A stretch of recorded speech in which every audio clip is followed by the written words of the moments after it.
नमस्कार दोस्तों, जैसा कि आपको पता है कि अंतरिम बजट 2024-25 घोषित कर दिया गया है। इस वीडियो में हम बात करेंगे इस बजट के अनुसार सरकार से बीपीएल परिवारों को क्या क्या लाभ मिलेगा और मध्यम वर्गीय परिवार और उद्यमियों को क्या क्या फायदे होंगे। अंतरिम बजट 2024-25 के अनुसार सरकार का किन किन सरकारी योजनाओं को बढ़ाने का लक्ष्य है और किन किन योजनाओं के तहत गरीब परिवारों को लाभ मिलेगा।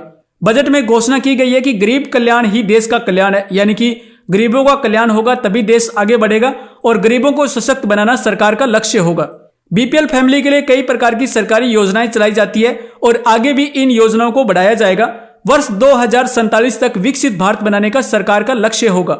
इस बजट में कई प्रकार की सरकारी योजनाओं के बारे में चर्चा की गई है। सबसे पहले प्रधानमंत्री आवास योजना PMAY योजना। इस योजना के तहत गरीब परिवारों को पक्का घर उपलब्ध कराने के लिए सरकार द्वारा आर्थिक सहायता दी जाती है। सरकार का 3 करोड़ लोगों को पक्का घर उपलब्ध कराने का लक्ष्य था। इस बजट में 2 करोड़ लोगों को और जोड़ा गया है, यानी कि अगले 5 साल में 2 करोड़ गरीब परिवारों को प्रधानमंत्री आवास योजना में पक्का घर उपलब्ध करवाया जाएगा। कुल 5 करोड़ परिवारों को पक्का घर उपलब्ध कराया जाएगा, यानी कि 3 करोड़ पहले और 2 करोड़ नए परिवारों को जोड़ा गया। टोटल 5 करोड़ परिवारों को पक्का घर उपलब्ध कराया जाएगा।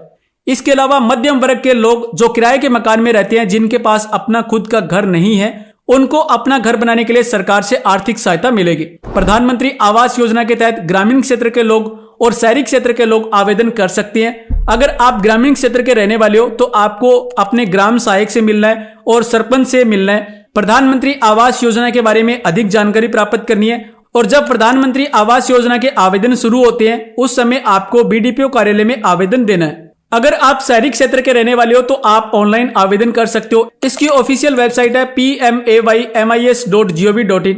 यहां पर ऑनलाइन आवेदन करना होगा। ऑनलाइन आवेदन करने के बाद सर्वे किया जाएगा। सर्वे करने के बाद जो पात्र परिवार है उनको इस योजना का लाभ दिया जाएगा।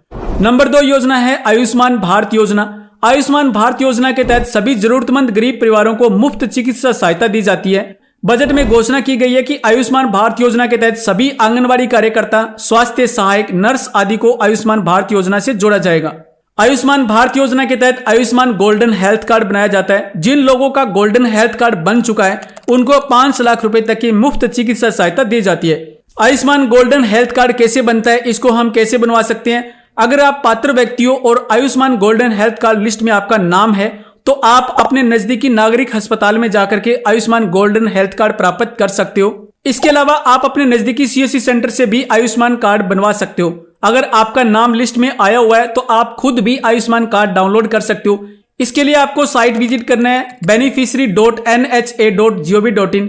इस साइट पर आप अपना आयुष्मान कार्ड डाउनलोड कर सकते हो, KYC कंप्लीट कर सकते हो और अगर परिवार के किसी सदस्य का नाम ऐड करना है तो यहां से आप आयुष्मान लिस्ट में नाम भी ऐड कर सकते हो। यानी कि आपका नाम लिस्ट में है लेकिन आपके परिवार के किसी सदस्य का नाम नहीं है तो आप इस साइट पर जाकर के नाम भी ऐड कर सकते हो। नंबर 3 योजना है प्रधानमंत्री स्वनिधि योजना। अंतरिम बजट 2024-25 में प्रधानमंत्री स्वनिधि योजना के बारे में भी चर्चा की गई थी। प्रधानमंत्री स्वनिधि योजना में 78 लाख स्ट्रीट वेंडर को लाभ दिया गया है। प्रधानमंत्री स्वनिधि योजना में रोड पटरी के किनारे रेडी ठेला लगा करके व्यवसाय करने वालों को, यानी कि जो रेडी या ठेला लगा करके अपना बिजनेस करते हैं, जो फेरी वगैरह लगाने का काम करते हैं, ऐसे उद्यमियों को बिना गारंटी के लोन दिया जाता है। इस योजना में 10,000 रुपए से लेकर के 50,000 रुपए तक का लोन मिलता है। सबसे पहले आपको 10,000 रुपए का लोन मिलेगा और अगर आप सही समय पर लोन रीपे करते हो तो आपको दूसरी बार 20,000 का लोन मिलेगा और अगर आप लोन टाइम टू टाइम पे करते हो तो आप 50,000 रुपए का लोन लेने के पात्र हो जाते हो और 50,000 रुपए तक का लोन प्राप्त कर सकते हो। ये लोन कम से कम ब्याज दर पे मिलता है और बिना कोलेटरल के, बिना सिक्योरिटी के मिलता है, यानी कि लोन लेने के लिए आपको किसी की गारंटी देने की जरूरत नहीं होती है। बिना गारंटी के आप यहां से लोन प्राप्त कर सकते हो। ये सरकारी योजना है और इस योजना में आपको कम से कम ब्याज रेट पे लोन मिलता है। यहां पे आपको लगभग 7% ब्याज रेट पर लोन मिल सकता है। इसके बाद नंबर 5 है माइक्रो बिजनेस। MSME बिजनेस को बढ़ावा दिया जाएगा। अगर कोई उद्यमी सूक्ष्म व्यवसाय स्थापित करना चाहता है तो उसे सरकार से आसानी से फंड उपलब्ध कराया जाएगा। कई प्रकार की सरकारी योजनाएं हैं जिनके तहत MSME बिजनेस करने वालों के लिए, जो माइक्रो बिजनेस करते हैं, सूक्ष्म या लघु बिजनेस के लिए लोन और सब्सिडी का लाभ दिया जाता है। इस प्रकार की कई सरकारी योजनाएं हैं जैसे प्रधानमंत्री मुद्रा योजना, PMEGP योजना, prime minister employment generation programme योजना, स्टैंड अप इंडिया योजना, PM स्वनिधि योजना। इस प्रकार की कई योजनाएं हैं जिनमें आप लोन ले सकते हो और सब्सिडी का लाभ भी प्राप्त कर सकते हो। जैसे प्रधानमंत्री मुद्रा योजना है, यहाँ पे आपको 50,000 रुपए से लेकर के 10 लाख रुपए तक का लोन मिलता है और इसी प्रकार से अन्य योजनाएं हैं उनमें आप लोन है वो प्राप्त कर सकते हो।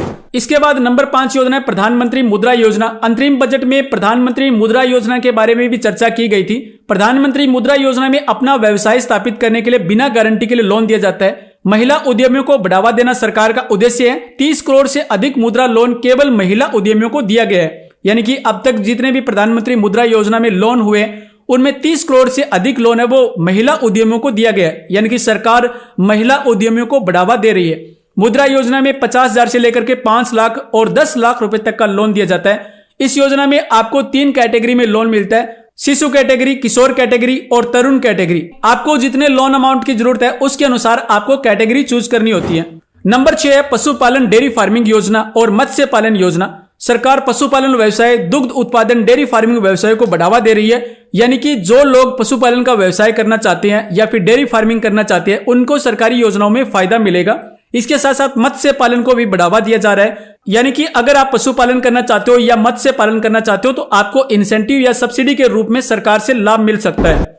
इसके बाद नंबर 7 है लखपति दीदी योजना। अंतरिम बजट 2024-25 में लखपति दीदी योजना के बारे में भी चर्चा की गई है। सरकार का 3 करोड़ लखपति दीदी बनाने का लक्ष्य है। अब तक 1 करोड़ लखपति दीदी बन चुकी है। लखपति दीदी योजना क्या है? इस योजना के तहत महिलाओं को व्यवसाय से संबंधित प्रशिक्षण और व्यवसाय शुरू करने के लिए सरकार से ऋण मिलता है। इस योजना में महिला को व्यवसाय स्थापित करने के लिए 5 लाख रुपए तक का लोन है वो मिल सकता है। लखपति दीदी योजना का लाभ लेने के लिए महिला किसी स्वयं सहायता समूह से जुड़ी होनी चाहिए। अगर महिला स्वयं सहायता समूह से जुड़ी हुई है तो अपना खुद का व्यवसाय स्थापित करने के लिए प्रशिक्षण भी प्राप्त कर सकती है और लोन भी प्राप्त कर सकती है। अब तक 1 करोड़ लखपति दीदी बन चुकी है और सरकार का 3 करोड़ लखपति दीदी बनाने का लक्ष्य है। इसके अलावा सरकार सौर ऊर्जा और ई वाहन को भी बढ़ावा देगी। इसके साथ साथ किसानों के लिए पीएम किसान योजना, पीएम किसान फसल बीमा योजना, इन योजनाओं को भी बढ़ावा दिया जाएगा। तो इस प्रकार से कई प्रकार की योजनाओं के बारे में बजट में चर्चा की गई है। इन योजनाओं के बारे में अगर आपको पूरी जानकारी होती है तो आप लाभ प्राप्त कर सकते हो। जो भी पात्र व्यक्ति है वो आवेदन करके लाभ प्राप्त कर सकता है। सरकार भी इन योजनाओं को बढ़ावा दे रही है तो आप इनमें आसानी से लोन प्राप्त कर सकते हो। उम्मीद करता हूं कि आपको इस वीडियो से जरूर कुछ ना कुछ सहायता मिली होगी। अगर आपको ये वीडियो अच्छा लगा है तो आप इस वीडियो को लाइक जरूर कर दीजिए और आपसे रिक्वेस्ट है कि इस वीडियो को आप शेयर जरूर कीजिए। व्हाट्सएप पे, इंस्टाग्राम पे, फेसबुक पे आप अपने मित्रों के साथ इस वीडियो को शेयर कीजिए ताकि लोगों तक जानकारी पहुंच सके।